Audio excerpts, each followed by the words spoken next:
Et le Niger aussi doit comprendre qu'il ne faut pas faire des jeux de cache-cache. J'ai dit aussi que trop de méfiance tue la confiance et que la confiance se mérite, certes, mais nous sommes en Afrique où nous avons vanté nos valeurs ancestrales. C'est la fraternité, c'est la solidarité. Est-ce que ce sont des leurs? Nous devons prouver à la face du monde, le nouveau monde que nous avons vu naître, c'est-à-dire l'Afrique a vu naître, est mieux organisé.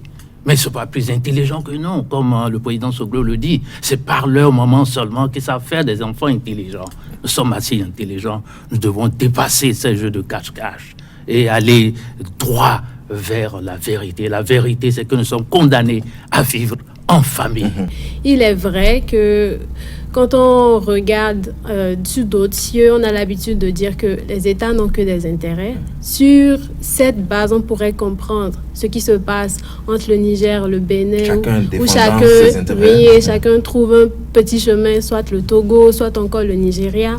Mais quand on revient au contexte africain, il est important de notifier qu'il y a les peuples qui sont liés et qu'il est important de, comme lors des discussions, rappeler que on parle de la libre circulation des personnes et des biens aussi, d'une part, par rapport à la CEDEAO.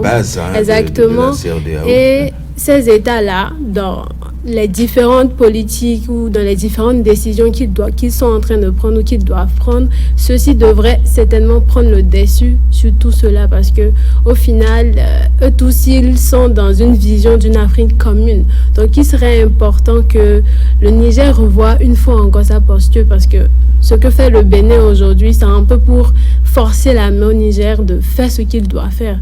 Mais il est important quand même de rappeler qu'ici, on parle aussi des intérêts, bien qu'on est dans un contexte africain, mais il ne faudrait pas que le plus important leur passe sous le nez.